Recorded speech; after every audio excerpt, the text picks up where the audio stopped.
राम जी की कथा तो सभी को आती है, एक राम एक रामन्ना, एक क्षत्रिय एक बामन्ना, बाने बाकी सिया चुराई, बाने बाकी लंक जलाई, बस इतनी सी बातन्ना और तुलसी लिख गए पोथन्ना। अब बताओ क्या करोगे।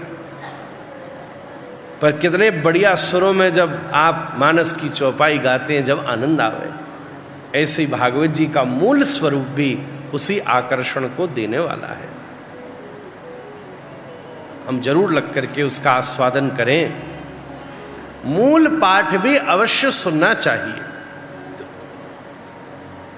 अब महाराज जी अगर मूल पाठ सुनने की जिज्ञासा जागृत होगी तो व्यास भी मूल पाठ का अध्ययन करेंगे, और भागवत जी के मूल पाठ का अध्ययन करेंगे तो फिर इधर उधर जो सब अव्यवस्थित है वो भी सब व्यवस्थित हो जाएगा। इसके पीछे बहुत बड़ा प्रभाव है। श्रवणीय रूप में श्रीमद् भागवत जी प्रकट होती है।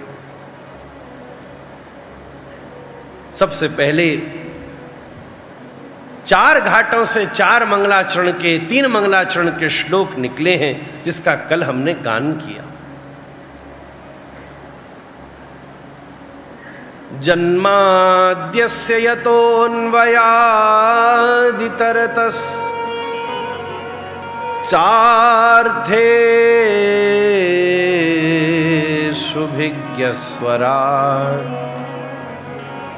तेने ब्रह्महृदाय आदिकवये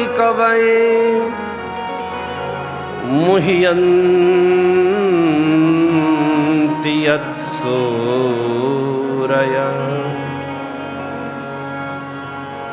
तेजो वारिमृदां यथा विनिमयो यत्र त्रिसर्गो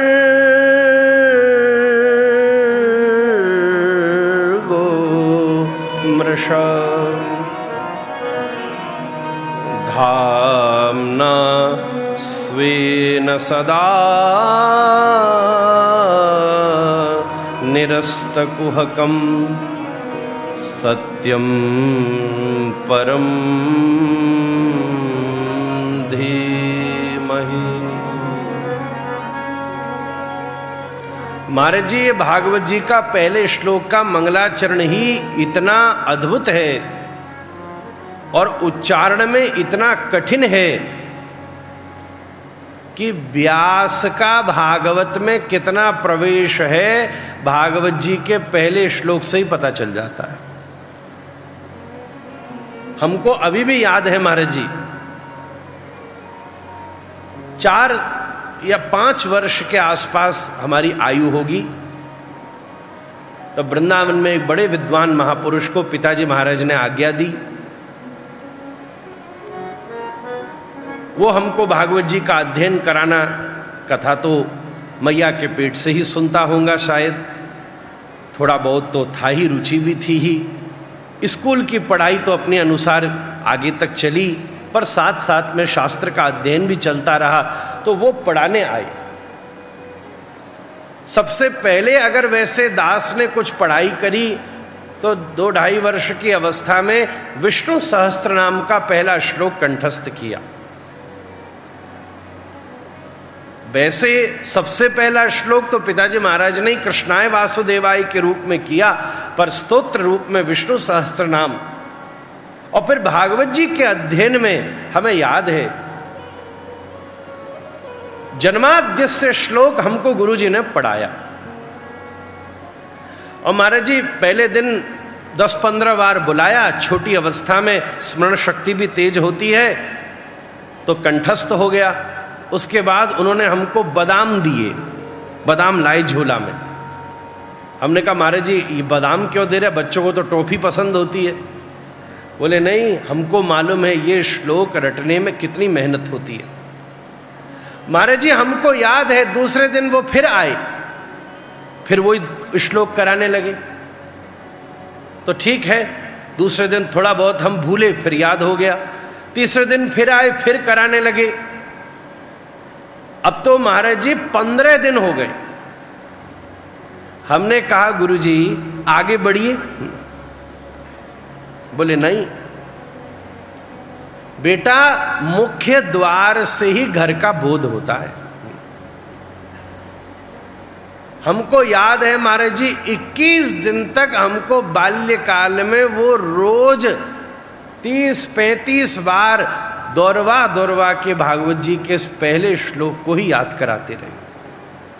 बोले बेटा इसका एक एक अक्षर ऐसा सूक्ष्म है, ब्रह्म सूत्र के सूत्र उसमें उपस्थित हैं कि इसका एक अंश भी भूल हो जाने से तुम्हारा भागवत जी में प्रवेश नहीं होगा। नहीं तो व्यास जी सरल श्लोक का मंगलाचरण बना देते, बड़ा सरल बना देते। मानस में ही मंगलाचरण के श्लोक देख लीजिए, उच्चारण के लिए अभ्यास करना पड़ेगा, जवान लड़खड़ा जाए तो गड़बड़ हो जाएगी। व्यास जी ने भी भागवत जी का सबसे लंबा श्लोक लिखा तो लिखा भी कौन सा? पहला, कि आधा तो यही देख करके घबरा के भाग जाए कि हमारे झंझट में नहीं आए, हमारे बस की नहीं।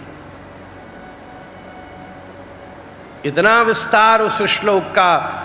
एक वंशीधर नाम के विद्वान हुए महाराज जी, उन्होंने भागवत जी की टीका लिखी और भागवत जी की टीका के इस पहले श्लोक की ही 100 से ऊपर व्याख्या करी है, 100 से ऊपर।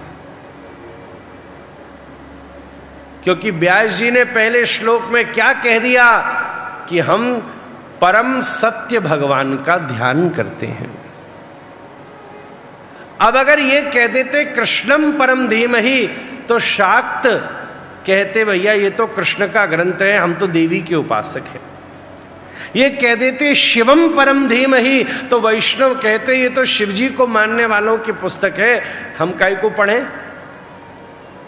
व्यास जी ने लिख दिया सत्यम परम धीमहि। अब सत्य कह दिया जाए तो चाहे कृष्ण में श्रद्धा हो, चाहे राम में श्रद्धा हो, चाहे शंकर में श्रद्धा हो, चाहे हनुमान जी में भावना हो, चाहे भगवती में भावना हो, किसी भी रूप में माने, पर सनातन धर्मी तो सत्य का ही उपासक है।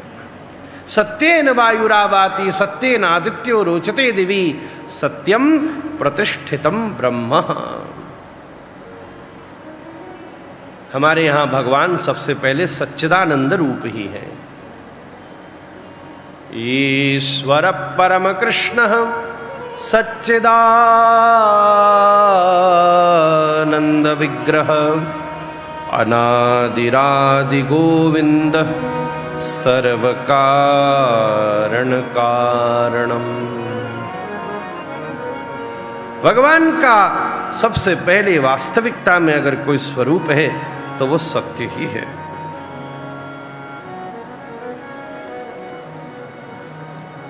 सत्यम परम धीमहि। अब सत्य में आपकी जैसी भावना हो आप उसका ध्यान कर लीजिए। जिसकी जैसी भावना हो, जो अपने जिस इष्ट को मानता हो उस इष्ट का ध्यान करके भागवत जी में प्रवेश कर ले महाराज।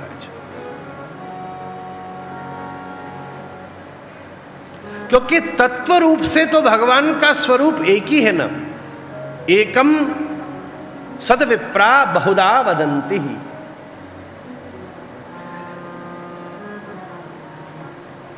16 दिनों में महाराज जी चंद्रमा 16 प्रकार का दिखता है।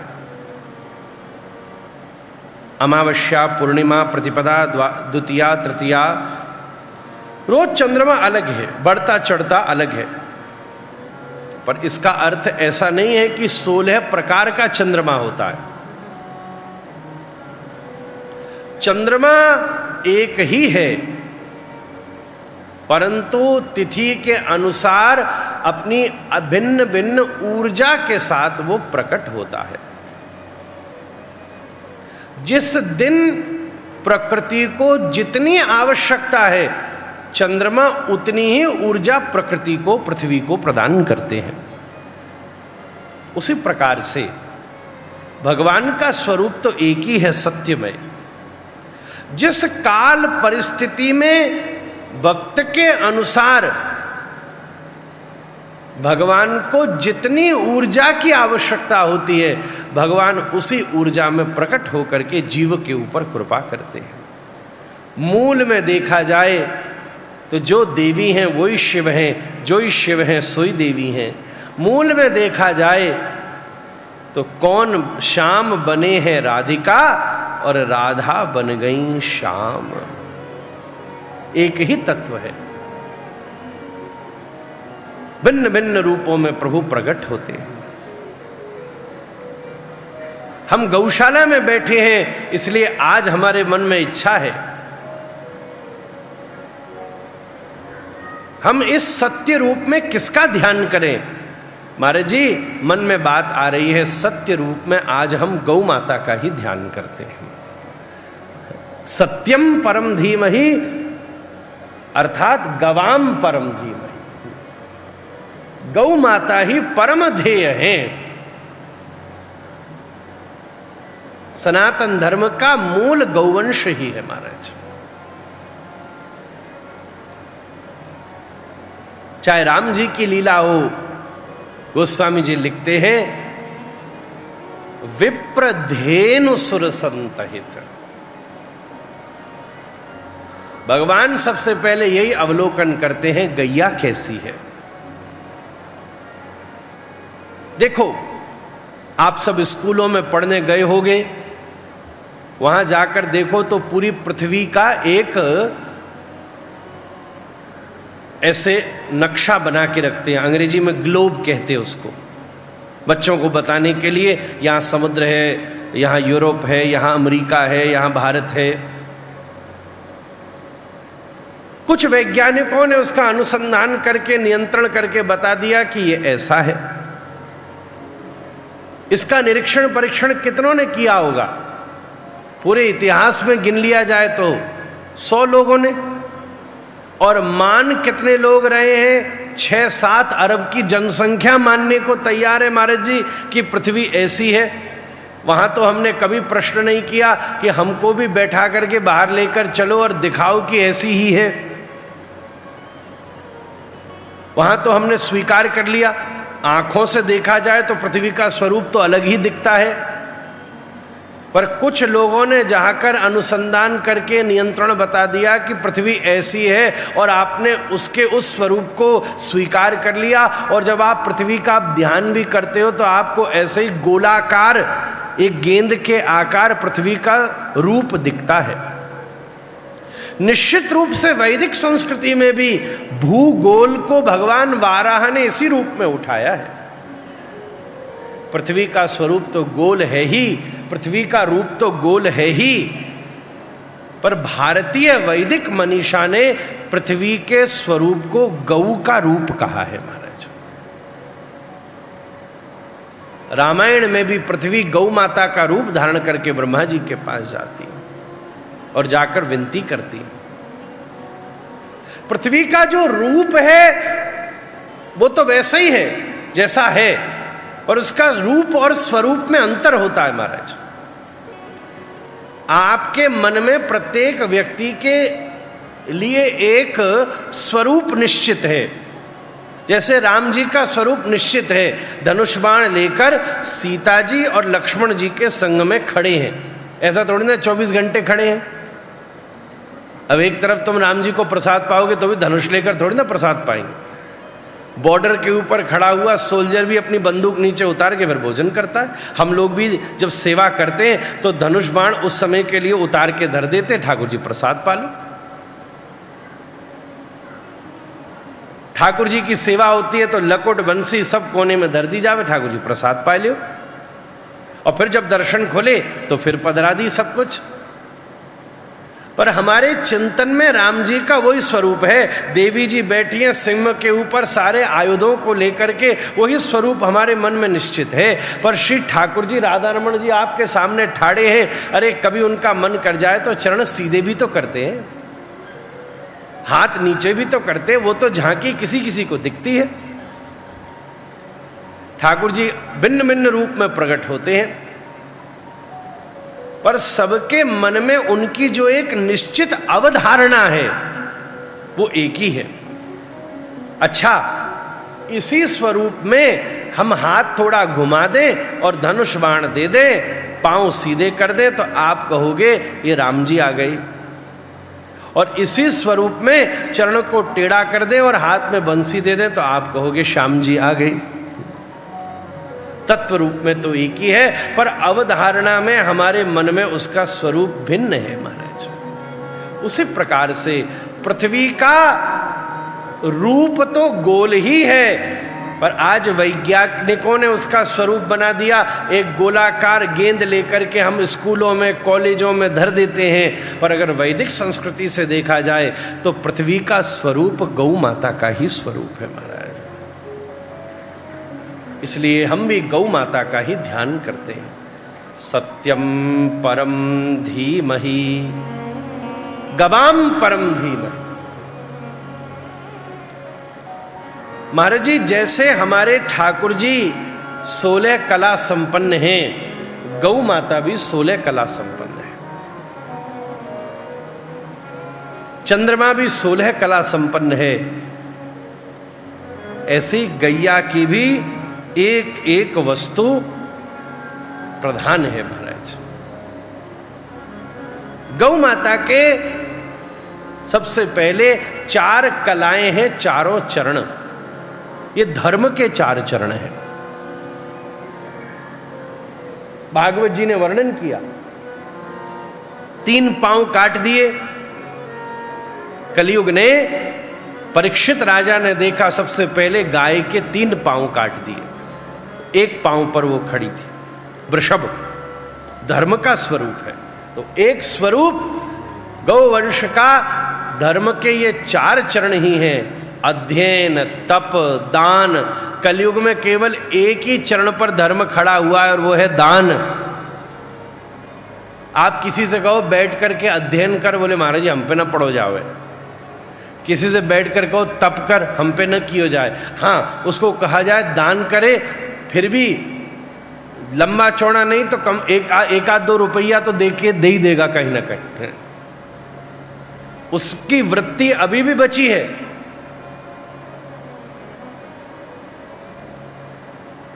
चार कलाएं हैं गौ माता के 4 चरण।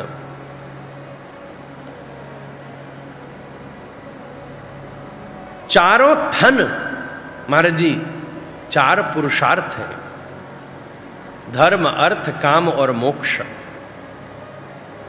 चारों थनों का अपना महत्व है, चारों चरणों का अपना महत्व है। ये 8 हो गए।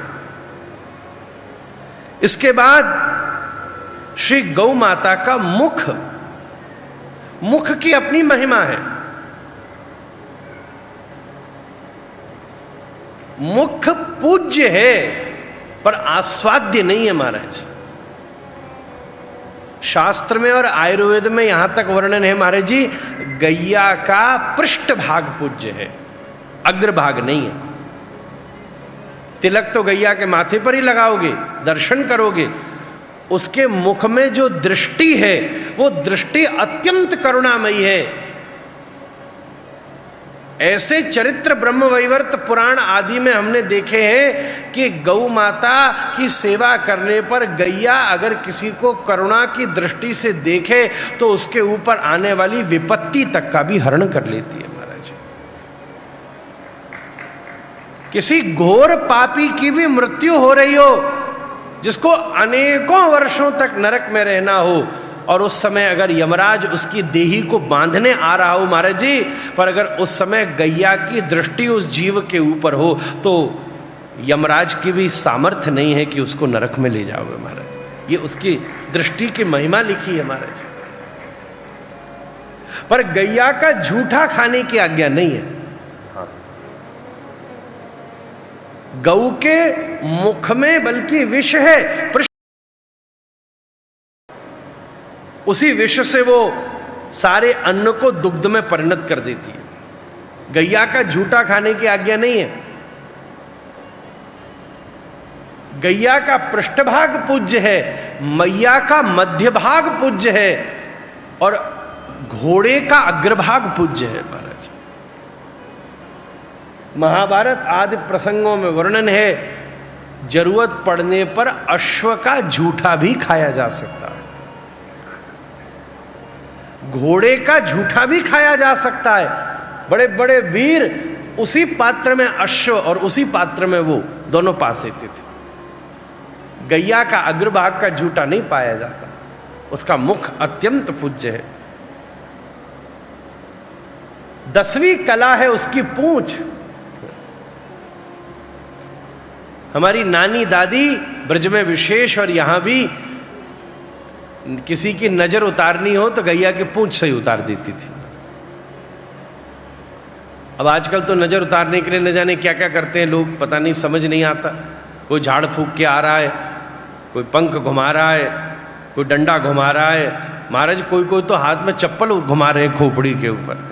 पति पत्नी बैठे थे, एक दिन पत्नी ने चप्पल उठा ली, हम तो घबरा के दौड़े, मैंने क्या देखने को मिलेगा, खोपड़ी पर चप्पल घुमा रही थी। हमने कहा माता ये क्या कर रही है? बोले कथा में इनको कितने लोग घूर घूर कर देख रहे थे, नजर लग गई होगी। और गैया की पूंछ, सारे देवताओं का उसमें सन्निधान है महाराज, सब नजर उतार दे।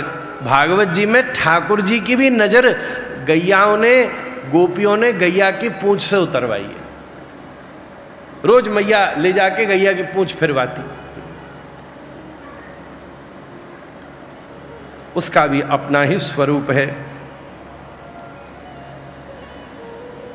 अगली कला है गौ माता का सींग महाराज।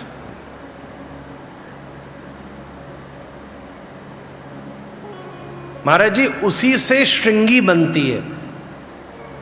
श्रृंगी शिव के अभिषेक में भी कार्य आती है और श्रृंगी नाम का एक वाद्य भी है। भगवान शंकर भी उस वाद्य को बजाते हैं, ब्रह्मा जी भी उस वाद्य को बजाते हैं, भैरव भी उस वाद्य को बजाते हैं और हमारे ब्रज में श्री बलराम जी बड़े प्रेम से श्रृंगी बजाते हैं महाराज। पहले समय में जब गौ माता स्वाभाविक रूप से अपने प्राण का परित्याग कर देती, तब उसके श्रृंगी, अत्यंत सिद्ध श्रृंगी के द्वारा भगवान रुद्र का अभिषेक होता। फिर कई जगह तो गौ हत्या शुरू हो गई, तब उसको नियंत्रित किया गया, तब रजत आदि के द्वारा बनाकर प्रयोग में लेने लगे। पर पहले तो साधु संपूर्ण आयु को व्यतीत करने के बाद जो गौ माता अत्यंत पवित्र होती, उसकी सींग से ही, सींग अत्यंत पवित्र है जिसके द्वारा अभिषेक करने पर भगवान शंकर प्रसन्न हो जाए महाराज। शिव पुराण में तो हमने यहां तक वर्णन सुना है महाराज जी कि अगर श्रृंगी तुम्हारे पास हो और रुद्राभिषेक करने का काल उपस्थित हो जाए,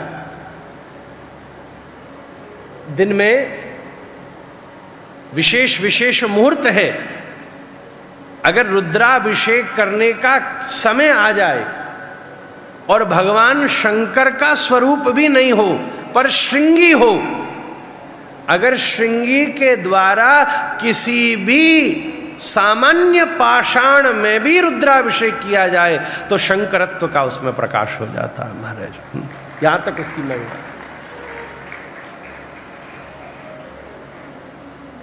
इसके बाद दोनों आंखें भी गौ माता की 2 कलाएं हैं, दोनों कान भी 2 कलाएं हैं। इस प्रकार गौ माता भी 16 कला संपन्न है महाराज। 4 चरण, 4 थन, मुख, पूंछ, 2 सींग, 2 कान और 2 नेत्र। और इसके साथ एक बड़ा महत्वपूर्ण गौ माता की एक और कला है। कोई बोले भगवान कृष्ण तो 16 कला है, पर गौ माता तो 16 कला से भी ज्यादा चली जाती है। वो जो गौ माता की पीठ में बना हुआ जो ठुड्ड है महाराज, अलग अलग जगह उसको अलग अलग रूपों में बोला जाता है। वास्तव में देखा जाए तो उसी से मंदिर का गोपुरम बनता है महाराज, इसलिए उसको गोपुरम कहते हैं। भारतीय बनने वाले मंदिर गैया के ही संपूर्ण संधान से परिणत होते हैं महाराज जी। गिरिराज जी का स्वरूप भी गौ माता का स्वरूप है।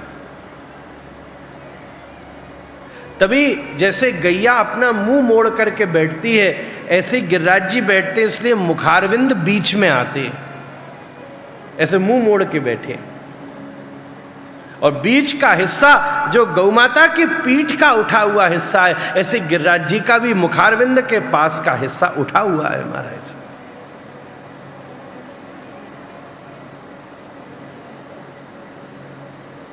वहां संपूर्ण भगवान सूर्य के तेज को गौ माता उसी के द्वारा आकर्षित करके अपने दुग्ध में संदान करके जीव को प्रदान करती है।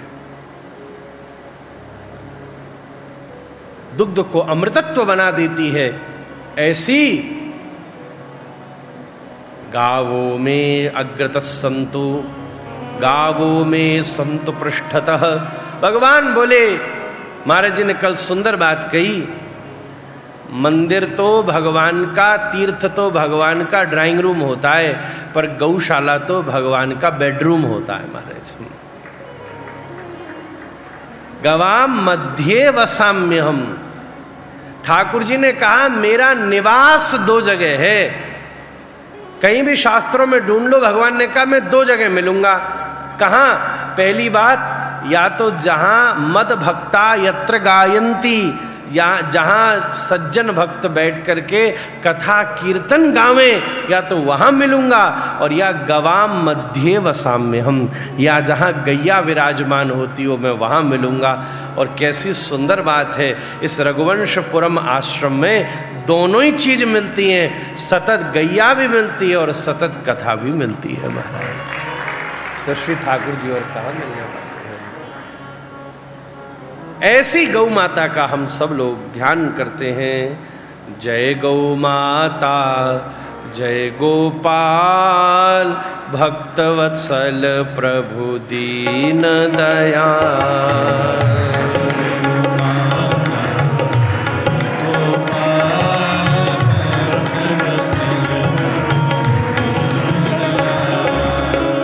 जय गौ माता, जय गोपाल, भक्तवत्सल प्रभु दीन दयाल।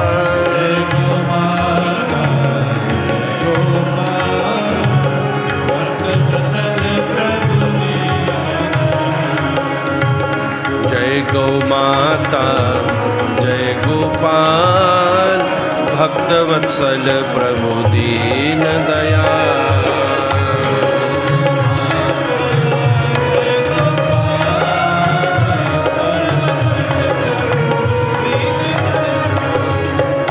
जय गौ माता, जय गोपाल, भक्तवत्सल प्रभु दीन दयाल।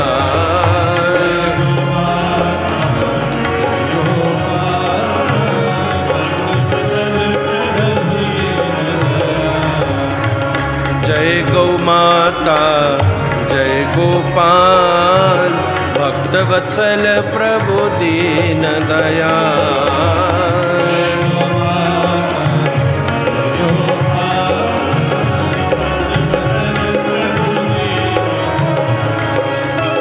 जय गौ माता, जय गोपाल, भक्तवत्सल प्रभु दीन दयाल।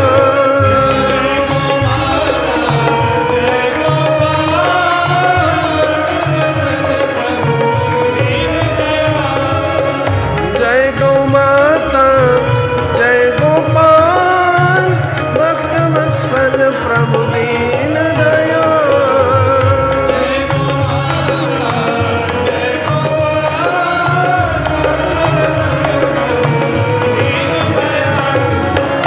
जय गौ माता, जय गोपाल, भक्तवत्सल प्रभु दीन दयाल।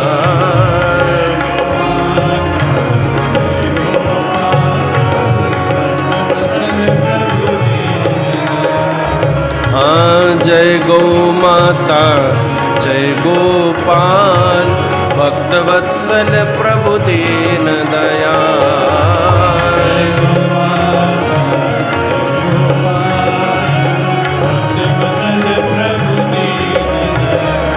ओ जय गौ माता, जय गो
जय गौ माता जय गोपाल भक्त वत्सल प्रभु दीन दयाल।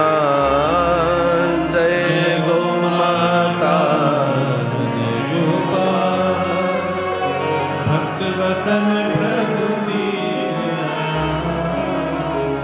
जय गौ माता जय गोपाल भक्त वत्सल प्रभु दीन दयाल। श्री गौ माता की। भागवत जी के प्रथम श्लोक में सत्य कहकर भगवान ने सुविधा दी है, आप अपने इष्ट का ध्यान कर लीजिए। तो क्यों ना हम केशव प्रिया गौशाला में कथा कह रहे हैं, तो इष्ट रूप में गौ माता का ही ध्यान कर कर उसे प्रणाम करते हैं। महाराज जी, भारतीय संस्कृति तभी बच सकती है कि हमारे कमरों में माता हो और आंगन में गौ माता हो। महाराज, घर में माता हो और आंगन में गौ माता हो तो उस घर में भगवान, उसको कहीं तीर्थ में जाने की जरूरत भी नहीं है, ठाकुर जी चल कर आवेंगे। महाराज, भारतीय संस्कृति इसी दो रूप में तो परिवेशित रहती है, जिसके घर में घर के भीतर सेवा से युक्त मैया भी हो और घर के आंगन में गैया भी हो। क्या नहीं मिलेगा उससे, बताओ।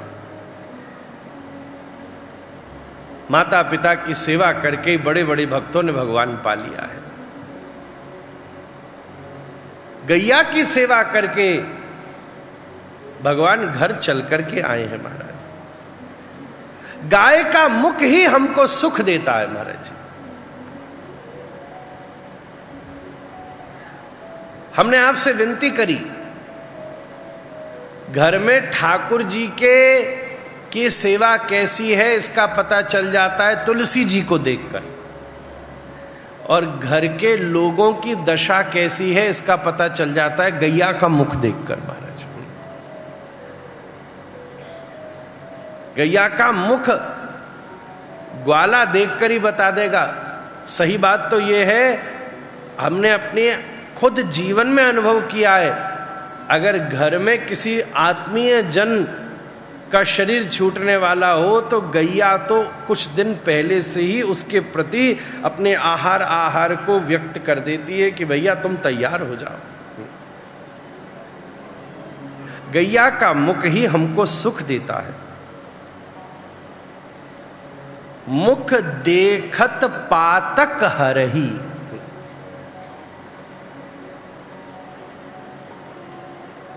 गौ माता की पूंछ ही समाज में हमें पूछने योग्य बनाती है, प्रतिष्ठा देती है। गैया का मुख ही सुख देता है, गैया की पूंछ ही प्रतिष्ठा देती है। गरुड़ पुराण में वर्णन है, जिसके पास गैया की पूंछ है वो भवसागर पार कर जाता है, बड़ी से बड़े भवसागर की निवृत्ति हो जाए।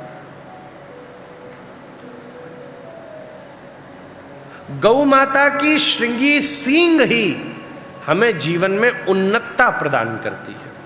क्योंकि वो ऊर्ध्वगमनशील है, रक्षा देती है, रक्षा देती है। पुराने वाले कल्याण के 2 अंक में हमने एक भारत के स्वतंत्रता के समय की कथा पढ़ी थी महाराज। 4 अंग्रेज समय की सरकार का समय था। 4 अत्यंत कठोर, अलग अलग समय पर दुराचार करते, डकैती करते, चोरी करते 4 ऐसे लोगों को पुलिस ने पकड़ लिया। किसी दिन बहाना लगने से अवसर लगा और वो जेल से छूट करके भाग गए। पुलिस पीछे लगी हुई थी, जंगलों में कई दिनों तक बचते हुए भागते रहे। एक स्थिति ऐसी आई कि किसी जंगल में थे, अब तो कुछ दिन से कुछ खाने को भी नहीं मिला था, भयंकर प्यासे भी थे। ये स्थिति तक आ गई कि कहीं एक दूसरे को ही मार के न खा जाए।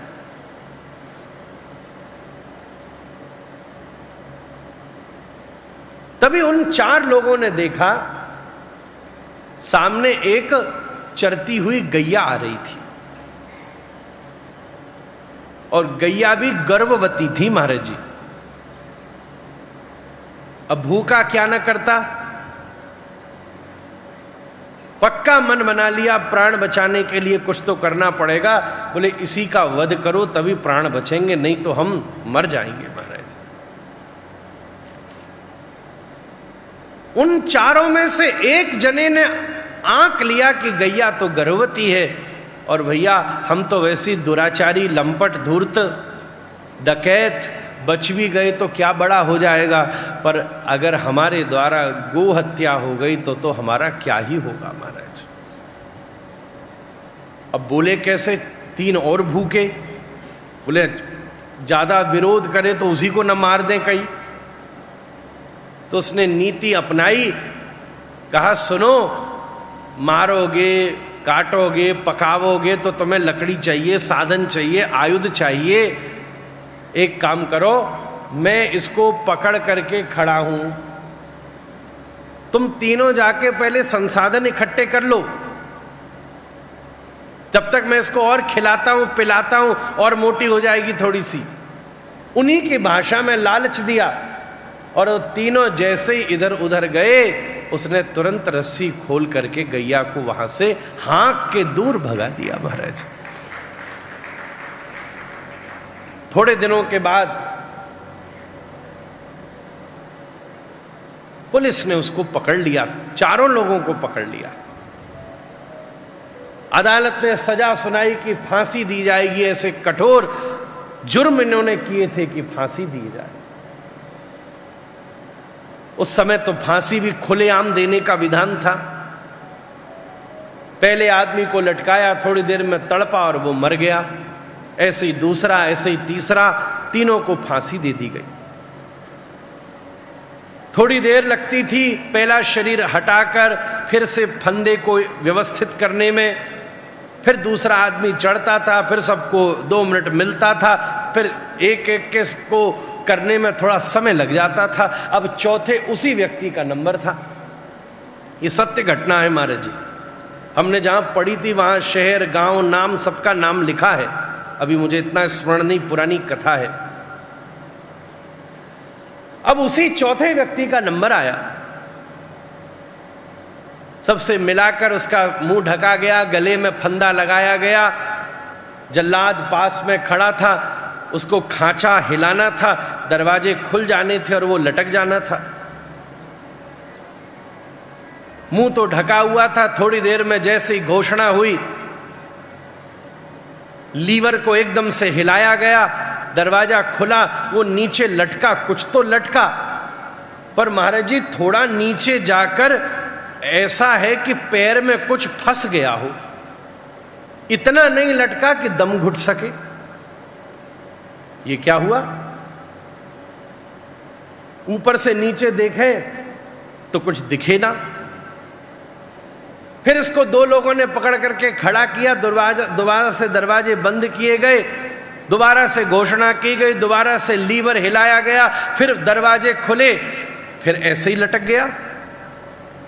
3 बार प्रयास किया और तीनों बार उसका दम नहीं घुट सका। अब विधान था कि 3 बार के प्रयास के बाद भी अगर मरे ना तो इसका मतलब अभी इसकी भगवान की इच्छा नहीं है कि ये मरे, इसकी विधि अभी आई नहीं है, मौत नहीं आई है, भाई इसको कैद दे दो, फिर कभी बाद में प्रयास करेंगे, आज इसकी मौत है नहीं, छोड़ दो इसको।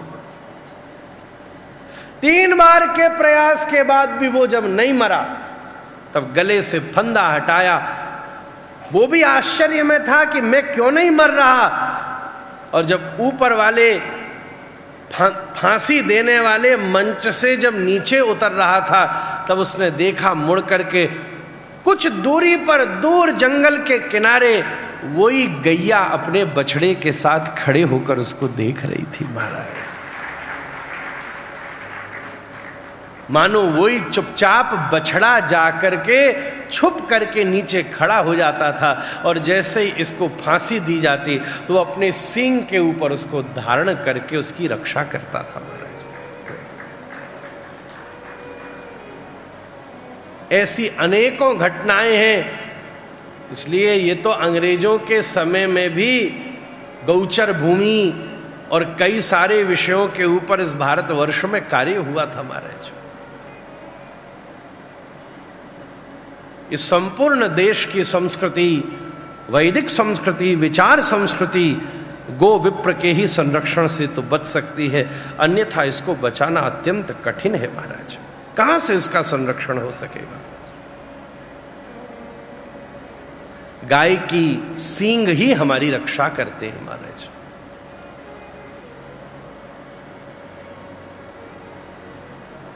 गाय की दृष्टि से ही हम स्वस्थ रह सकते हैं। महाराज एक बात कहूं, गैया का पेट खाली नहीं रहा तो आपका पेट भी कभी खाली नहीं रहेगा। सीधी बात है और सही बात है। गौ का कर्ण ही हमें कुंभकर्ण नहीं बनने देगा, गौकर्ण बना करके रखेगा। महाराज दोनों विधान है। गौ माता के चरण ही हम सबको आचरण प्रदान करते हैं, और गैया का कंठ ही हमें सतत गोविंद का स्मरण कराता है। आप गैया के कंठ में हाथ फेरो, आपके भीतर अपने आप सात्विकता और आनंद का उदय होने लगेगा। ऐसी जगत जननी गौ माता का ही स्मरण करके हम भागवत जी के प्रथम श्लोक का प्रणाम करते हैं। महाराज जगत जननी गौ माता की। धर्म प्रोज्जित कैतवोत्र परमो निर्मत्सराणां सतां वेद्यं वास्तवमत्र वस्तु शबदं तापत्रयोन्मूलनम्। श्रीमद्भागवते महामुनिकृते किंबा परैरीश्वरः सद्यो हृद्यवरुध्यते त्रिकृतभिः शुश्रूषुभिस्तच्छणात्। निगमकल्पतरोर्गलितं फलं शुकमुखाद् अमृतद्रवसंयुतं पिबत भागवतं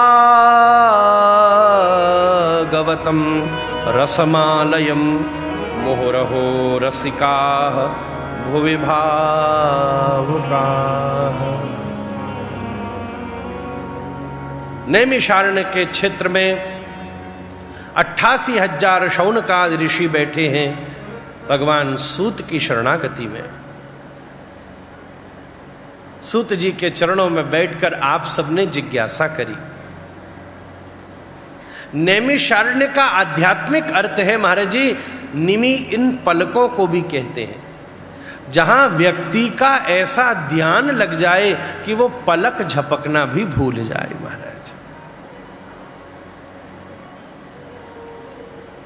कथा के लिए तो इतने ही ध्यान की जरूरत है। पलक झपकना तो कई बार हम लोग भी भूल जाते हैं, पर तब जब आंख बंद हो जाती है। पर खुली रहे और स्मरण ही नहीं रहे, यही तो ध्यान का स्वरूप है। 6 प्रश्न भागवत जी की भूमिका में शौनक आदि ऋषि सूत जी से पूछते हैं। किम श्रेयः, कल्याण किसको कहते हैं सूत जी? कल्याण शब्द का मतलब है जिसके परिणाम में हित हो। कई बार कुछ प्रक्रिया में सुख नहीं है पर परिणाम में सुख है। जैसे दवाई खाओ तो खाने में कड़वी लगेगी, पर भरोसा है कि इससे दर्द दूर हो जाएगा, उसी को श्रेय कहा जाता है। प्रश्न किया,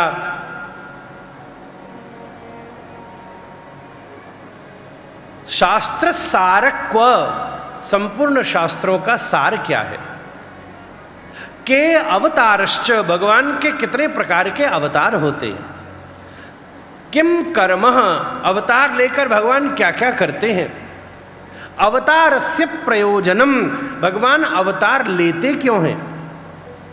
और अंतिम बात कही, जब कलयुग भीषण रूप से व्याप्त हो जावे तब धर्म भी किसकी शरण में जाता है? सूत जी बड़ी प्रसन्नता के साथ अपने गुरुदेव शुकदेव जी का स्मरण करते हैं। कथा अलग अलग घाट पे चलकर उसकी भूमिका तैयार कर रही है। पहले सूत शौनक के घाट की भूमिका बनेगी, फिर व्यास नारद के घाट की भूमिका बनेगी, और फिर शुक परीक्षित के घाट की भूमिका बनेगी। सूत जी जिन्होंने शुकदेव जी से ही कथा सुनी थी, सबसे पहले अपने गुरु जी का स्मरण करते हैं और कहते हैं, सबई पुंसाम परो धर्मो यतो भक्तिरधोक्षजे अहै तो क्या प्रतिहता ययात्मा सुप्रसीदति। अंडज उद्भिज स्वेदज राजुज तुरीय बद्ध ज्ञाता ज्ञात सूक्ष्म स्थूल जड़ चेतन, कोई कैसा भी व्यक्ति क्यों ना हो, जीव क्यों ना हो, समय समय पर उसका धर्म अलग अलग है। पुत्र है तो पुत्र धर्म है, पिता धर्म है, माता धर्म है, भ्रातृ धर्म है, नागरिक का धर्म है, राष्ट्र धर्म है। ये तो हर 10-5 साल में बदल जाते हैं, पर जन्म से लेकर मृत्यु तक अगर जीव का कोई परम धर्म है तो वो यही है कि वो अधोक्षज भगवान की अहेतु की भक्ति कर सके। महाराज सब करो। इस सारे समय को आप ध्यान से सुनिएगा। जब आपके जीवन में कुछ सुख आया तो आपने पुण्य के अकाउंट का खर्चा किया। जब आपके जीवन में दुख आया तो आपने पाप के अकाउंट का खर्चा किया। पुराने जन्मों से पाप भी इकट्ठे, पुण्य भी इकट्ठे। अब जो बहुत ज्यादा सुख मिल रहा है, आपको तो लग रहा बहुत सुख मिल रहा है, पर वास्तव में देखो तो जो पुण्य वाला अकाउंट था ना, वो कम हो गया।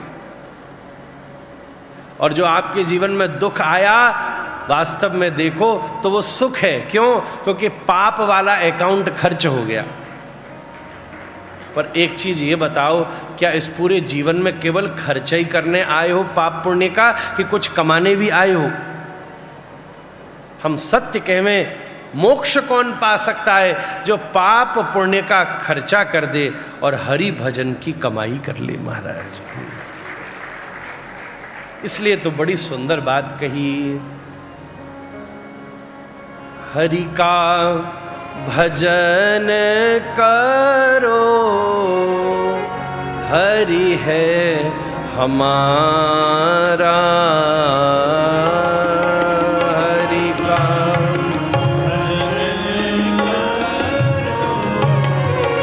करो,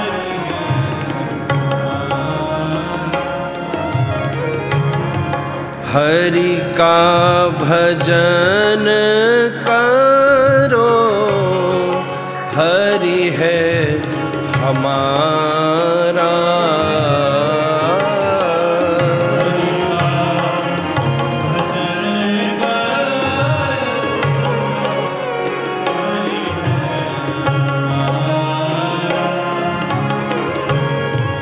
हरि के भजन बिना कृष्ण के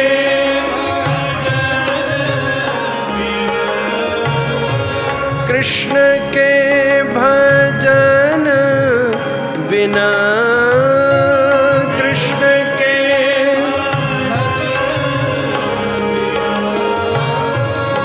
नाही गुजारा। हरि का भजन करो, हरि है हमारा। हरि का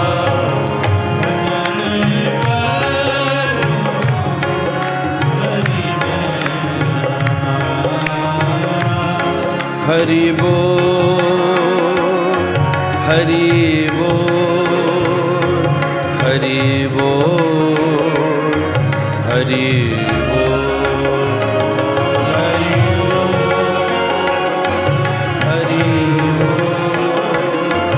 हरि बोल, हरि बोल।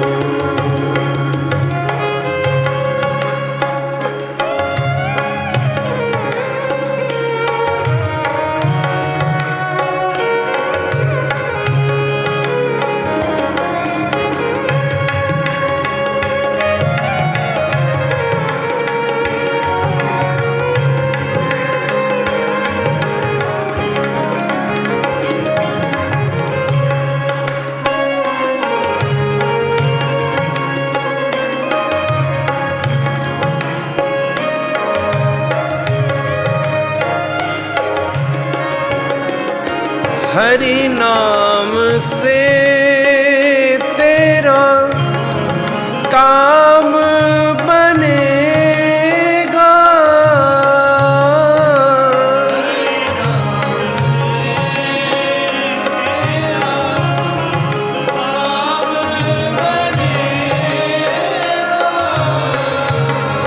हरि नाम से तेरा काम बनेगा।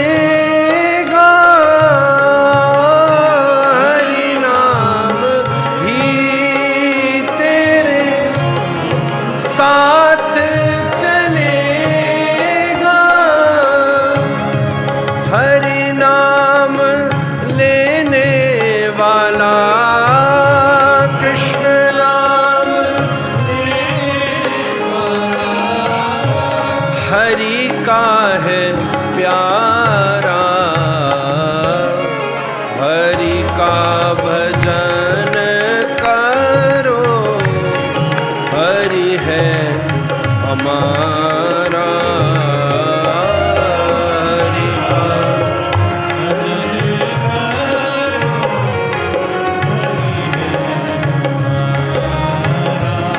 हरि बोल, हरि बोल, हरि बोल, हरि बोल।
करुणा सिंधो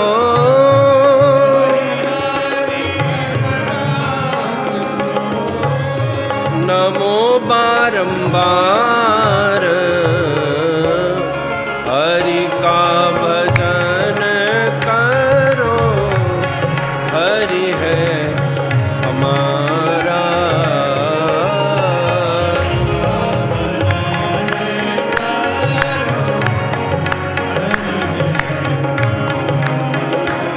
हरि बोल हरि बोल हरि बोल हरि बोल।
सुख दुख भोगे जाओ, लेखा सब मिटाते जाओ।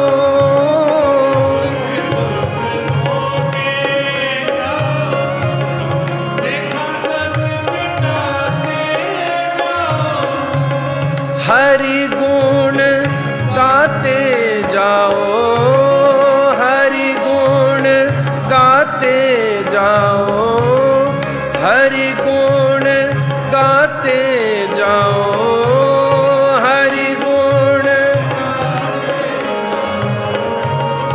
हरि को रिझाते जाओ, हरि का भजन करो, हरि है हमारा।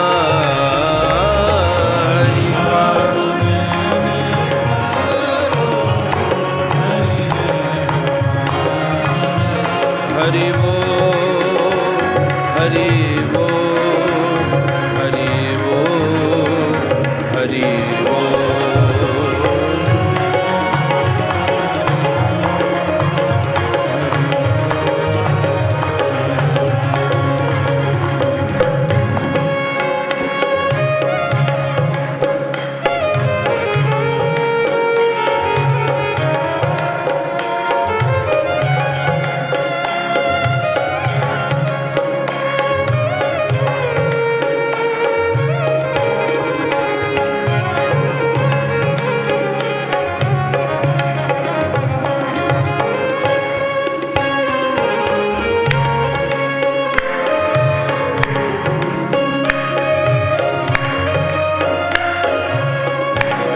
दीनों पर दया करो, बने तो सेवा भी करो।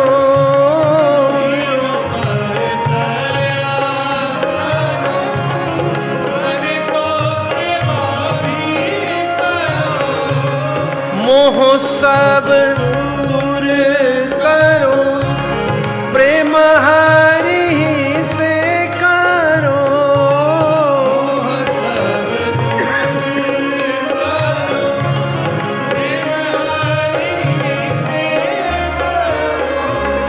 यही भक्ति यही योग, यही भक्ति यही योग,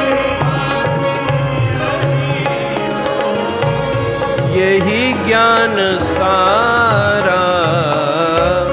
हरि का भजन करो, हरि है हमारा।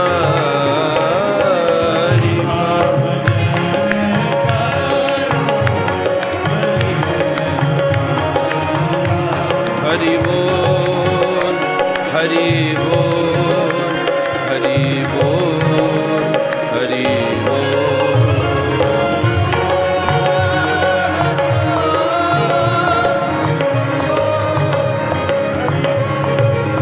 ओ हरि बोल, हरि बोल, हरि बोल, हरि बोल,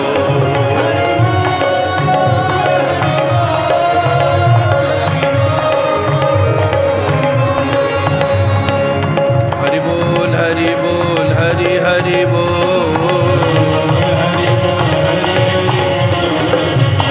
हरि बोल, हरि हरि बोल, हरि बोल, हरि हरि बोल, हरि बोल, हरि बोल, हरि हरि बोल, हरि बोल, हरि हरि बोल, हरि बोल, हरि बोल, हरि बोल, हरि बोल,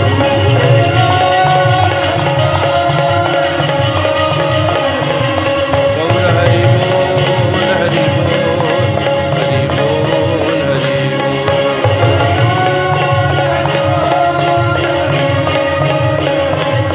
गौर हरि बोल, हरि बोल, हरि बोल, हरि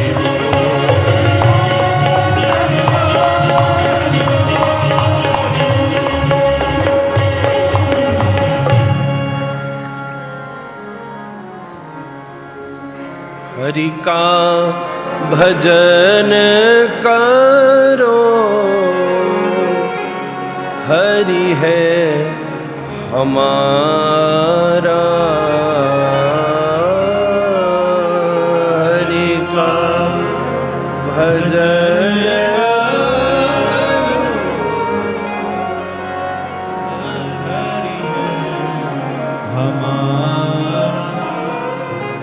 सबई पुंसाम परो धर्मो यतो भक्तिरधुक्षजे। कोई भी हो महाराज, सही देखा जाए तो राम जी की सेवा नरों ने भी उतनी नहीं करी जितनी वानरों ने करी। वानरों ने करी, पशुओं ने करी, गिलहरी ने करी, नरों ने तो विरोध किया। बड़ा सुंदर पुल का निर्माण हो रहा था, बड़े बड़े बानर, बड़े बड़े विकट विकट बानर बड़े बड़े विशाल पर्वतों को लेकर आ रहे थे और बड़े प्रेम से पुल का निर्माण। महर्षि ने लिखा, महाराज जी कैसे हो रहा? एक पर्वत लेते, उसके ऊपर लिखते र, दूसरा लेते उस पे आ का डंडा लगाते, तीसरा लेते उस पे म, तो जोड़ देते राम। राम जोड़ने वाले हैं। अगर इंजीनियरिंग की दृष्टि से देखा जाए तो महाराज जी एक पत्थर दूसरे पत्थर से जुड़ेगा, उसके हिसाब से ये अक्षर लिख करके बांटते थे। इतना तो समय नहीं कि तराशा जाए। देखा एक पत्थर है, दूसरा है, इसका खांचा मिलता है तो इसमें लिख दिया र, इसमें आ का डंडा, इसमें म। फिर ऐसे 3 पत्थर लिए जिस पे र अ म लिखा हो, ऐसे 3 के 3 लिए, फिर उसमें र लिखा, आ का डंडा लगाया, म लिखा। ऐसे करते करते 30 योजन चौड़ा और 100 योजन लंबा पुल राम जी की सेना ने बनाया। महर्षि वाल्मीकि ने वर्णन किया। कितने विशाल विशाल पर्वत थे,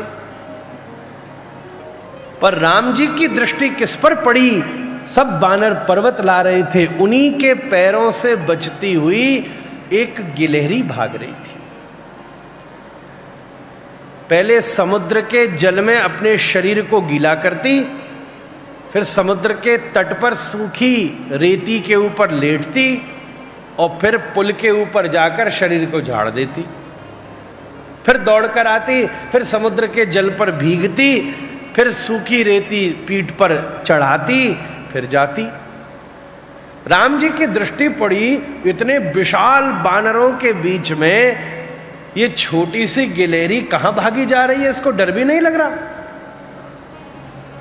राम जी ने हनुमान जी से कहा, हनुमान जी जरा देखो इसको। हनुमान जी गए, सबको हटा के उस गिलहरी को लेकर आए, राम जी के हाथ में दी। राम जी ने पूछा, तू क्या कर रही थी? तुझे डर नहीं लग रहा था? इतने बड़े बड़े बंदरों के पैर में आकर कुचल करके मर जाती। तू चाहा क्या रही थी? बोले, मैंने दूर से खड़े होकर देखा आप पुल का निर्माण कर रहे हो, सब जंगल के जीव और बानर आपकी सेवा कर रहे हैं। मैंने विचार किया, पर्वत उठाना तो मेरी सामर्थ्य नहीं है, बड़े बड़े पर्वत तो मैं उठा नहीं सकती, तो मैं क्या करूं? जैसे ही चलने लगी उस पुल के ऊपर तो देखा ये सब पर्वत तो कहीं कहीं दूर दूर से आए हैं, तो इनके ऊपर बहुत भूमि खुरदुरी है। तभी विचार आया कि जब आपके चरण इसके ऊपर पड़ेंगे तो खुरदुरी पर्वत के ऊपर चरण पड़ने से राम जी को पीड़ा हो जाएगी, इसलिए मैं बालू लाकर पर्वत की समतल को बहुत मुलायम कर रही थी, जिससे राम जी के चरणों में पीड़ा न हो जाए। भगवान उसके भाव को देखकर प्रसन्न हो गए। ऐसा हाथ फेरा कि मानो गिलहरी के पीठ पर राम जी की उंगलियां छप गई हो महाराज।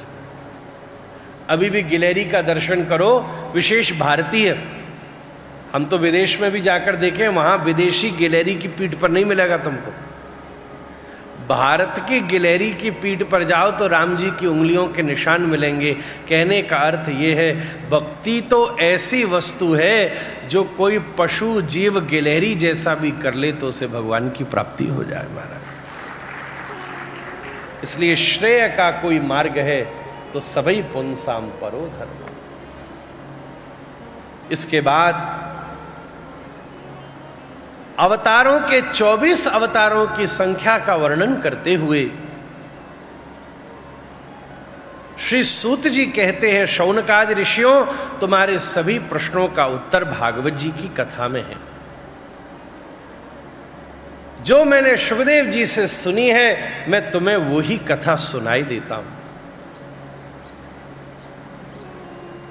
फिर शौनकादि ऋषियों ने प्रश्न किया कि भागवत जी क्या है, इसका प्रकाश कैसे है, इस विषय में कुछ कहिए। तब सूत जी वर्णन करते हैं, व्यासम वसिष्ठनत्तारम शक्ते पौत्रमकल्मषम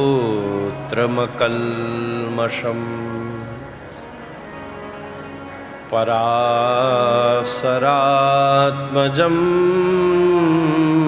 वंदे शुकतातं तपोनिधिम्।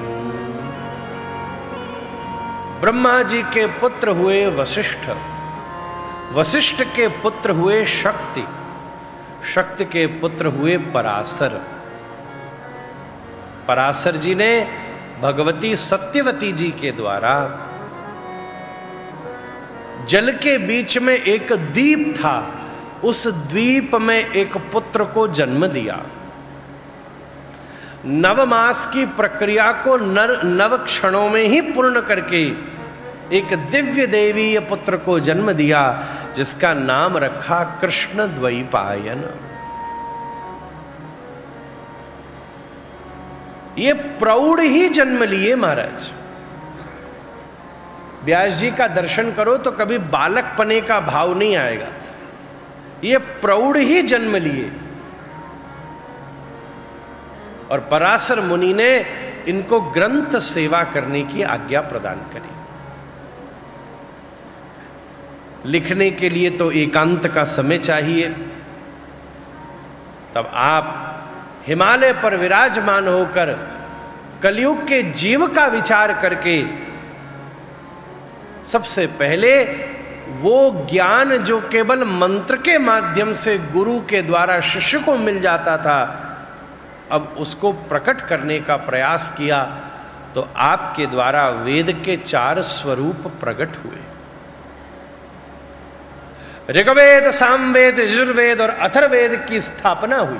चारों के अपने अपने ऋषि बन गए। चारों वेदों के 4 विभाग हैं महाराज।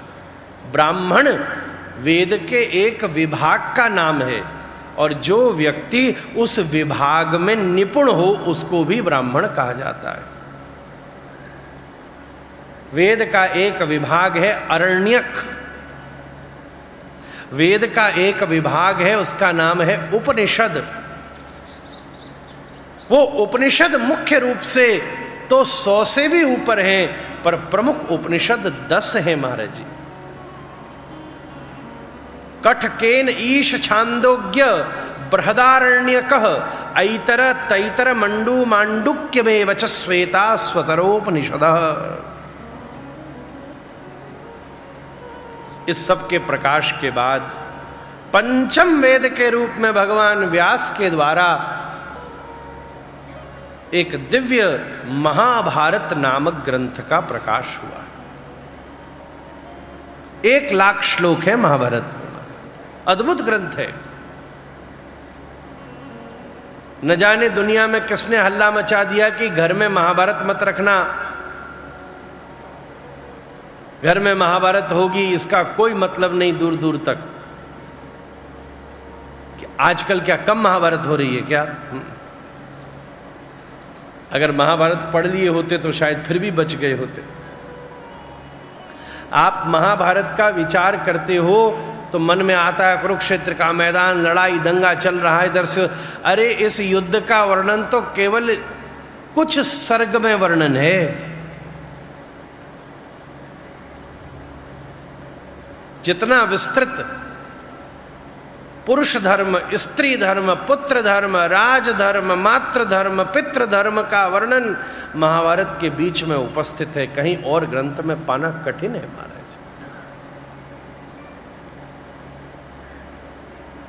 अद्भुत कथा है। सही कहा जाए महाराज जी तो भागवत जी की कथा हरि कथा है, कृष्ण कथा तो महाभारत ही है महाराज।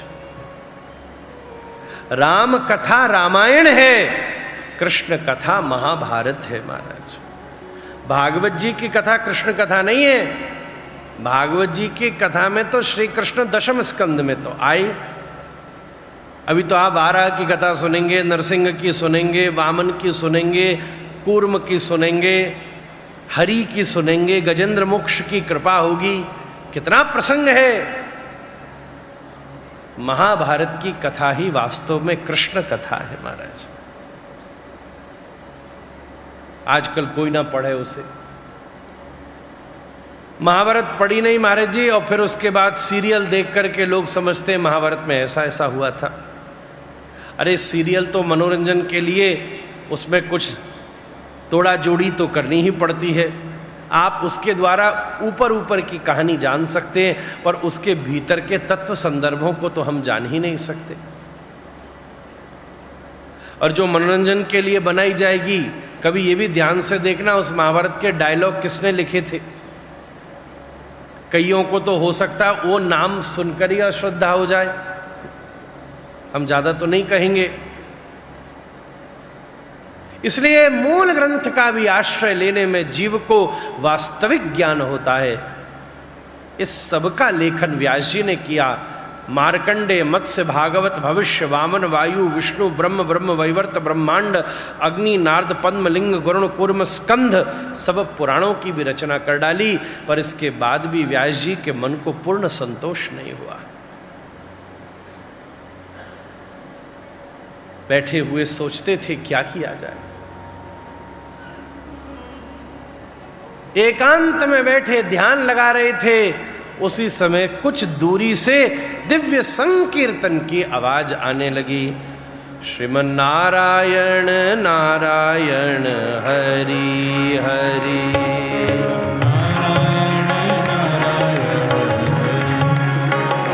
श्रीमन नारायण नारायण हरि हरि,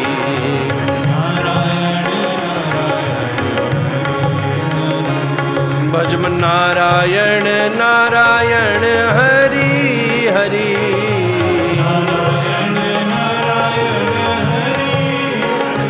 लक्ष्मी नारायण नारायण हरि हरि,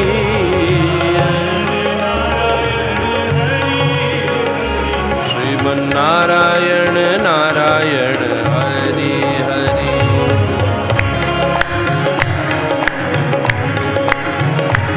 श्रीमन्नारायण नारायण हरि हरि।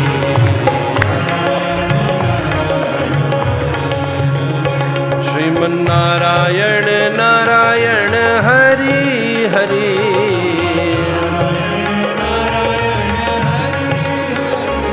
श्रीमन्नारायण नारायण हरि हरि।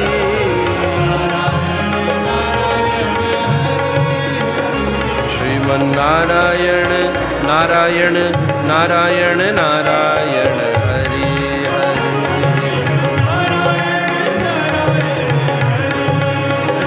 श्रीमन्नारायण नारायण हरि हरि।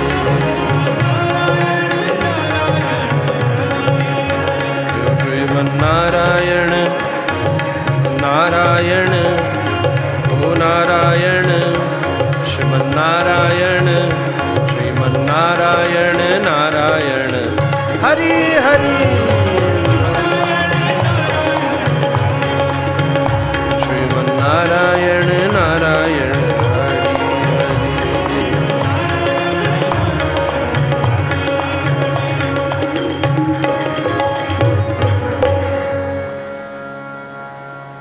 देवदत्त विमाम वीणा।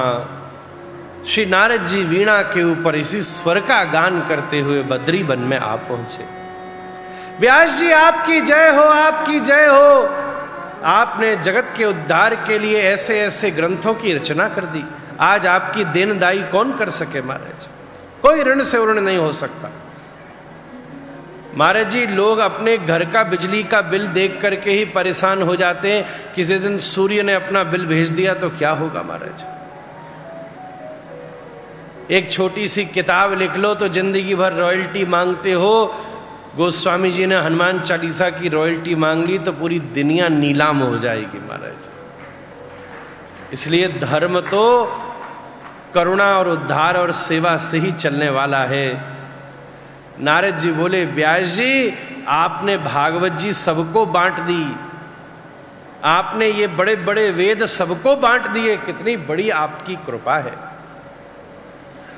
इस दिव्य अनहद ज्ञान को आपने प्रकट किया है।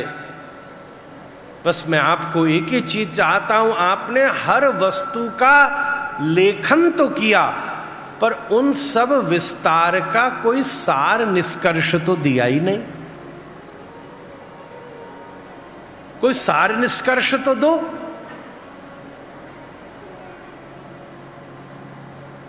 भाई ये चावल है, ये दूध है, ये चीनी है, ये बादाम है, ये चिरौंजी है, ये केसर है, सब कुछ वर्णन है पर क्या इसका कोई सार निकला? कोई सार तो निकला नहीं। सार कब निकलेगा? जब लकड़ी को इकट्ठा करके अग्नि जलाओ, अग्नि के ऊपर पात्र रखो, पात्र के ऊपर दुग्ध डालो, फिर दुग्ध गर्म हो जाए तो भात डालो, और फिर भात जब बन जाए तब मेवा डालो, केसर डालो, चीनी डालो, तब इस सब का सार क्या बना? बोले खीर बन गई महाराज। ऐसे ही आपने वर्णन तो बहुत कुछ कर दिया। ये योग है, ये सांख्य है, ये वेदांत है, ये वैशेषिक है, ये मीमांसा है, ये संगीत है, ये नव्य न्याय है, ये प्राच्यन न्याय है, ये प्राणायाम की विधा है, ये जगत जीव और परमार्थ का स्वरूप है, ये मूल प्रकृति अविकृति महदाद्य प्रकृति विकृति सप्तः षोडश कस्तु विकारो न प्रकृति न विकृति पुरुषः। सब कुछ लिख दिया पर सारी सामग्री लाने का मतलब सार बनना थोड़ी ना होता है। कोई जना महाराज जी 6 घंटा तक बोला पर यह नहीं समझ में आया कि क्या बोला। कोई सार नहीं निकला। कोई बात का सार तो निकलना था। व्यास जी आपने इतने ग्रंथ भर दिए कि ये हॉल भी छोटा पड़ जाए, पर इसका सार क्या है वो तो बताओ। और मैं आपको सच बात कहूं, अपने जीवन का अनुभव आपसे कहूं, एहि कलिकाल ना साधन दूजा, जोग यज्ञ जप तप व्रत पूजा। इसलिए राम ही सुमरिए गाइए राम, और संतत सुनिए राम गुण ग्राम ही, संतत सुनिए राम गुण ग्राम।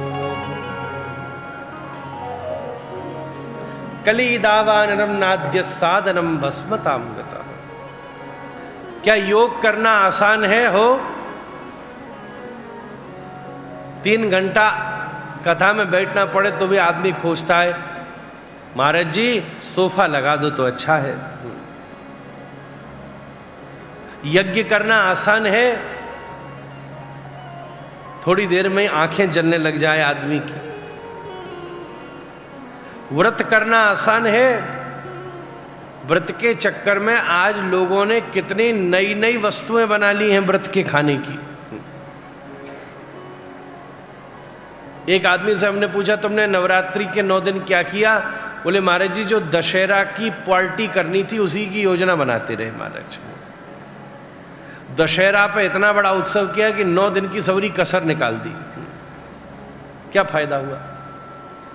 ऐसा नहीं है। ये सब साधन श्रेष्ठ हैं, पर इन सब साधनों के जो नियम हैं उन नियम का पालन करना जीव की सामर्थ्य नहीं रह गई महाराज।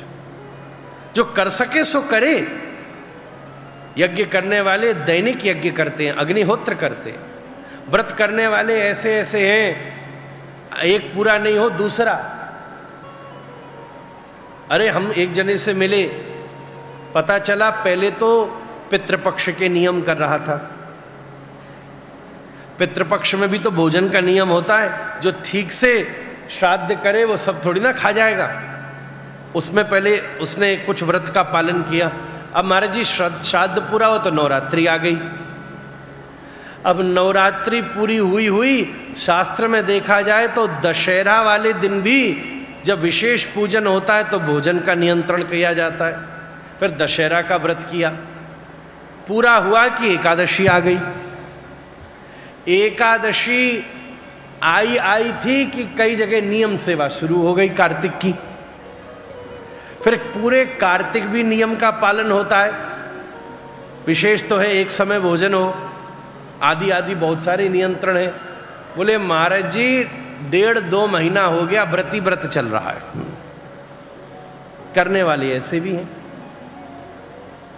पर कई लोग तो ऐसे भी हैं बार बार बोलेंगे व्रत है और फिर कुछ खा जाएंगे। पता है व्रत है हमारा, लो एक सेब देना। फिर 2 मिनट बाद पता है व्रत है हमारा, फिर 1 गिलास लस्सी पी गई। फिर पता है हमारा व्रत है, फिर 1 गिलास दूध पी गई। व्रत के नाम पे इतना भर्त कर लिए कि पता ही नहीं है। ये सब साधन अच्छे हैं, पर इन सब साधनों के नियमों का पालन करना जीव की सामर्थ्य नहीं है। अरे सारे नियम अपने आप हो जाएंगे। राम ही सुमरिए गाइए राम। व्यास जी मैं पूर्व जन्म में एक दासी का लड़का था। मेरी मां एक जगह काम करती थी। जिनके यहां काम करती थी वो बड़े संत सेवी और सज्जन ब्राह्मण थे। हमारे गांव में एक बार संतों की टोली जा रही थी। कुछ ऐसी देवी लीला हुई कि गांव में आकर जब वो ठहरे उसी समय चातुर्मास्य शुरू हो गया। अब तो भैया संत कहीं जा नहीं सकते थे। पता चला हमारे स्वामी ही संत सेवी हैं, तो उनको ही चातुर्मास्य में संतों की सेवा का सौभाग्य प्राप्त हो गया। मेरी मैया के ऊपर बड़ा प्रभाव था, इधर का भी काम उधर का भी काम, तो उन्होंने उस समय के लिए मुझे भी साथ में ले लिया और कहा बेटा मैं जब घर का संभालूं तो तू संतों की सेवा कर लियो।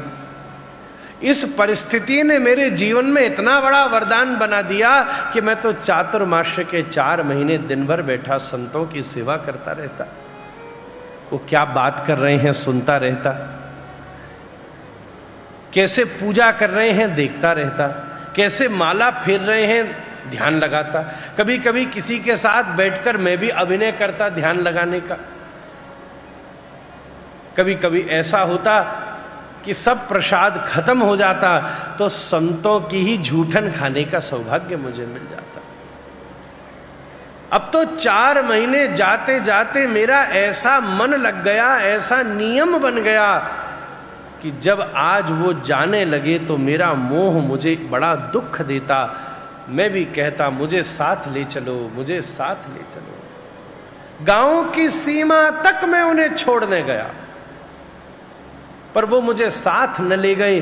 कहते बेटा अभी तू अपनी मैया की सेवा कर, अभी तू छोटा है, जब तू लायक बनेगा तो आ जाना, हम कहीं ना कहीं भाग्य में होगा तो जैसे इस बार मिल गए वैसे फिर मिल जाएंगे।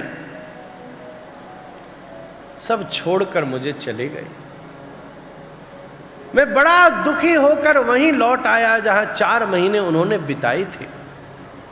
घूमते घूमते बड़ा प्रसन्न होकर आनंद करता, अरे यहां वो वाला महात्मा बैठता था कोने में जो देखने में बड़ा तेजस्वी था, यहां वो बैठता था जो खलवाट था, यहां वो था जिसकी लंबी दाढ़ी जटा थी, यहां वो था जो बड़े सुंदर सुंदर आभूषण पहनता था, यहाँ वो था जो परमहंस की तरह लंगूठी भी नहीं बांधता था, यहाँ वो था जो मारवाड़ी बोलता, यहाँ वो जो गुजराती बोलता, यहाँ वो जो गढ़वाली बोलता, सबका ध्यान करता था। तभी मेरी दृष्टि पड़ी कोने में अभी भी एक बाबा जी बैठे थे। मैं छुप गया, दूर से उन्हें ताक रहा था। 100 वर्ष उनकी आयु होगी और वो अभी उठने का प्रयास कर रहे थे। कभी थोड़ा घुटना दबाते, थोड़ा डंडा टेकते, फिर थोड़ी कमर टेढ़ी करते, फिर थोड़ा सा उचकते, फिर से कमर को संभालते। कम से कम 4 घंटा लगा उनको सीधा दीवाल का सहारा लेकर खड़े होने में। पर आश्चर्य कब हुआ कि वो तो खड़े हो गए पर डंडा नीचे ही रह गया। अब टकटकी लगाकर वो डंडे को देख रहे थे।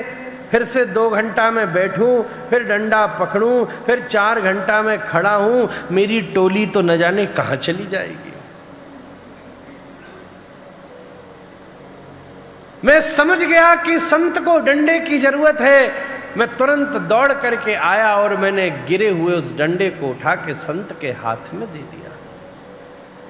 मेरी इतनी सी सेवा देखकर संत निहाल हो गया। वाह बेटा, किसी को आज अपनी तकलीफ बता भी दो तो वो समझने को तैयार नहीं है। हमने तो तुझसे कुछ कहा भी नहीं और तूने स्वयं आकर ये हाथ में डंडा दे दिया। वाह, तैने मुझे शरीर साधने का डंडा दिया है, आजा मैं तुझे आत्मा को साधने का डंडा प्रदान किया। अनायास ही बिना किसी योग्यता के संत ने मुझे हाथ पकड़ के हृदय से लगाया और मेरे कान में एक मंत्र फूंक दिया। महाराज, ओ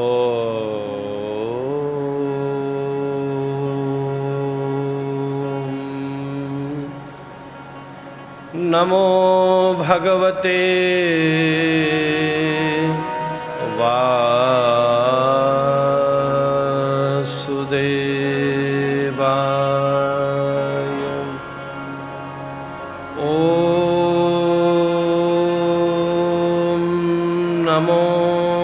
भगवते वासुदेवाय।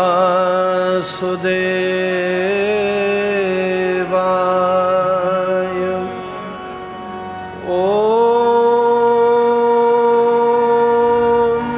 नमो भगवते वासुदेवाय।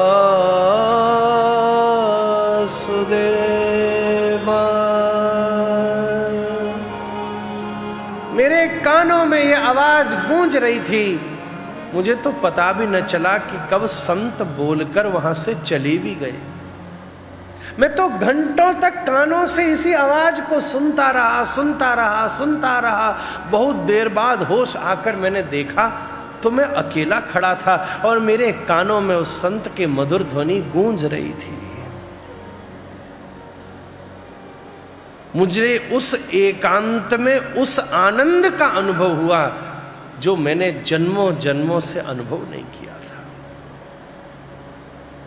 अब तो मुझे उसी एकांत में आनंद आने लगा। जिसको भजन में सुख होगा वो एकांत की तरफ ही दौड़ेगा महाराज।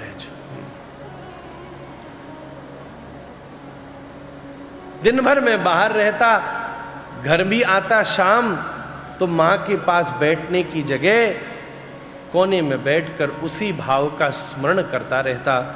मां चिंतित होती, ये तू क्या कर रहा है? अभी मेरी आयु छोटी थी, उसका सात्विक मोह था, वो भी अपनी जगह सही थी। वो मुझे रोकती, पर मैं भी क्या करूं? अब तो ऐसा प्रेम हो गया था कि मुझे उस पर भी नाराजगी नहीं होती थी। जिसको ठाकुर जी से प्रेम हो जाए ना महाराज जी, वो किसी से नाराज हो ही नहीं पावेगा। कैसे होगा? कोई अलग लगे जब तो बात है।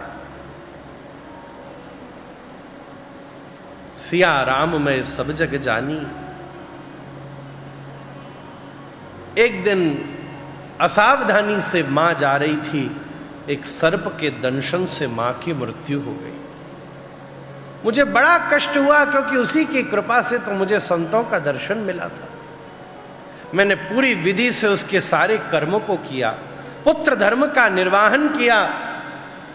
अंत्येष्टि आदि के बाद सभी शास्त्रीय क्रमों का मैंने खूब उत्साह, आनंद और विस्तार के साथ पालन किया। सही बताऊं, पिता के मोक्ष के लिए जो पुत्र पूर्ण समर्पण से साधन करता है, पिता की संपत्ति का भी अधिकारी वही हो सकता है महाराज। नहीं तो फिर महाराज गायब हो जाएगी।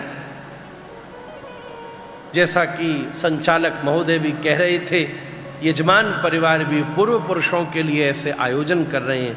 यही इनके जीवन में पूर्व पुरुषों के आशीर्वाद का वास्तविक अर्थ है महाराज। जब सभी कार्य से निवृत्त हुआ तो अब तो मुझे इस भीड़ धूप में आनंद नहीं आता था, इसलिए एक दिन चुपचाप में जंगल की तरफ चल दिया। एक जगह एकांत में वृक्ष के नीचे बैठकर घोरम प्रतिभयंकारम, ऐसा घोर वन जहां कोई आवे जावे भी नहीं, ऐसे दिव्य स्थान पर एक वृक्ष के नीचे आंख बंद करके संत ने जो मुझे भजन की अनुभूति कही थी, अपनी प्राणवायु को रोककर आंखों को बंद कर जैसे ही मैंने ध्यान लगाया, बस ध्यान लगाते ही मेरे सामने प्रभु की मधुर छवि प्रकट हो गई। कस्तूरी तिलकों ललाट पटले, वक्षस्थले कौस्तुभम, नासाग्रे वरमौक्तिकं, करतले वेणुगणेकं कृतम्, सर्वांगे हरिचंदनं सुललितं, कंठे च मुक्तावली, गोपस्त्री परिवेष्टितो विजयते, गोपाल चूड़ामणि, कस्तूरी तिलकों ललाट पटले, वक्षस्थले कौस्तुभम। 3 बार दर्शन हुआ, इसलिए हमारे गुरु जी कहते 3 बार श्लोक बोलो। नारद जी को 3 बार दर्शन हुआ। पहली बार में भगवान के चरणों का, दूसरी बार में भगवान के वक्ष उदर का, और ठाकुर जी में सबसे मोहनी तो उनका मुख ही होता है महाराज। और जब मुख का दर्शन हुआ, कस्तूरी तिलकों ललाट पटने वक्षस्थले कौस्तुभं कस्तूरी तिलकों ललाट पटने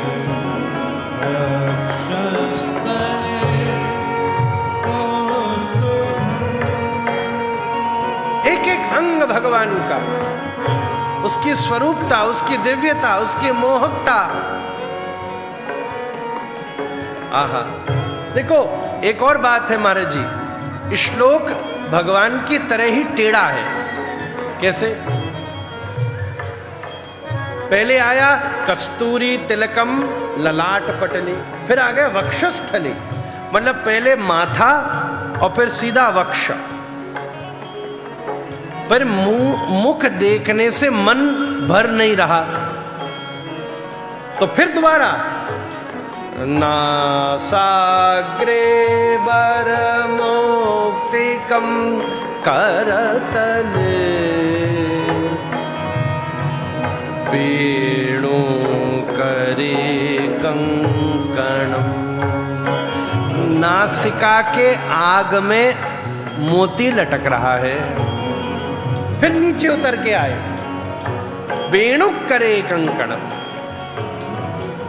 अभी मन नहीं भर रहा, फिर हाथ पे आ गई, हाथ में कंकण है और दिव्य वेणु के द्वारा प्रभु मधुर ध्वनि का दिव्य संधान कर रहे हैं।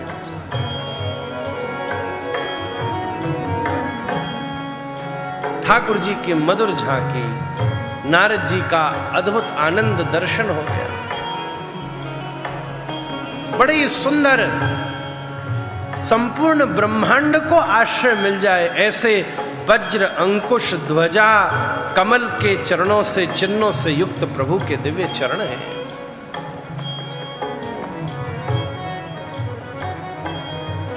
नंद बाबा के घर के आंगन में घुटने पर चलते समय आंगन में जिस प्रकार की दिव्य नक्काशी बनी है, उस नक्काशी के चित्र भंगिमा ठाकुर जी के घुटनन पर अवस्थित है।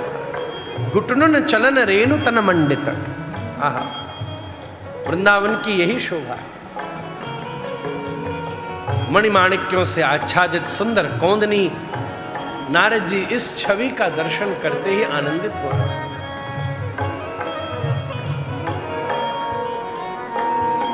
गोपी नाम नयनोत्पला चित तनुम गो गोप संघाव्रत।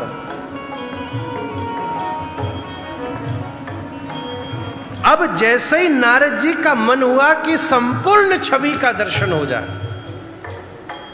पहले चरणों का हुआ, फिर विग्रह का हुआ, फिर मुख का हुआ, अब मन हुआ संपूर्ण छवि का दर्शन हो जाए। पूज्यपाद श्री प्रभुदत्त ब्रह्मचारी जी ऐसे वर्णन करते थे। तब एकदम से नारद जी का ध्यान ही नहीं लगता। अब तो नारद जी 3 का दर्शन करके लालच और आ गया, जैसे किसको थोड़ा थोड़ा खाने को मिल जाए। अब क्या पूरा दो तो मिले नहीं। ये क्या मतलब हुआ? पूरा प्रयास किया पर नारद जी को प्रभु का दर्शन ही नहीं हो रहा। बहुत तीव्रता से और अपनी श्वासों को रोककर खूब खींचा, जो विधि बताई थी उसका पूरा प्रयास किया। वंशी विभूषित करान्नवनीरदाभात् पीतांबराद अरुण बिंब फलाधरोष्ठा पूर्णेन्दु सुंदर मुखाद अरविंद नेत्रात् कृष्णात् परम किमपि तत्त्वमहं न जाने।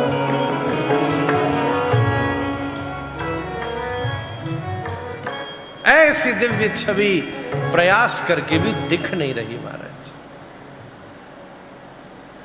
तभी घोर आकाशवाणी हुई, नारद जी अभी आपके लिए इतना ही पर्याप्त है। जब आप क्रम मुक्ति के द्वारा ब्रह्मा जी के मानस पुत्र होकर जन्म लोगे, तब हम आपको संपूर्ण दर्शन कराएंगे।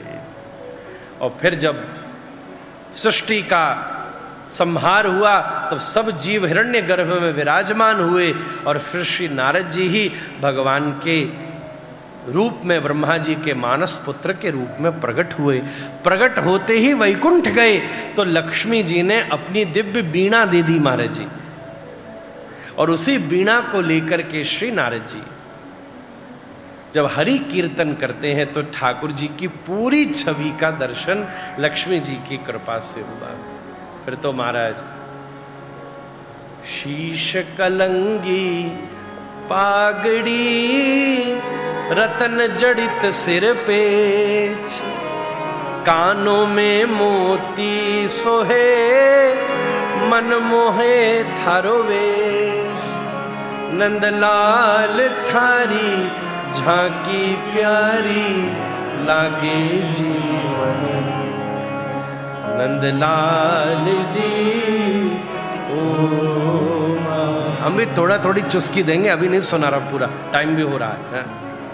जैसे नारद जी को थोड़ा थोड़ा दर्शन हुआ, आप भी थोड़ा थोड़ा सुनो, फिर एक दिन पूरा सुना देंगे महाराज जी, और महाराज जी जैसी आज्ञा करें। सो महाराज ये प्रसंग सुनाया और नारद जी ने व्यास जी को चतुश्लोकी भागवत प्रदान करी। अहमेवा समेवाग्रे नान्यद यद सत्सत्परम, पश्चादहम यदेतत्सयो वशिष्येत सोऽस्म्यहम्, प्रतेर्थम यत् प्रतीयेत न प्रतीयेत चात्मनि, तद्विद्या आत्मनो मायां यथाभासो यथा तम, यथा महान्ति भूतानि भूतेषु चावचेष्वनो, प्रविष्टान्यप्रविष्टानि तथा तेषु न ते स्वम्, एतावदेव जिज्ञासं तत्त्वजिज्ञासुनात्मनः, अन्वयव्यतिरेकाभ्यां यत्स्यात् सर्वत्र सर्वदा।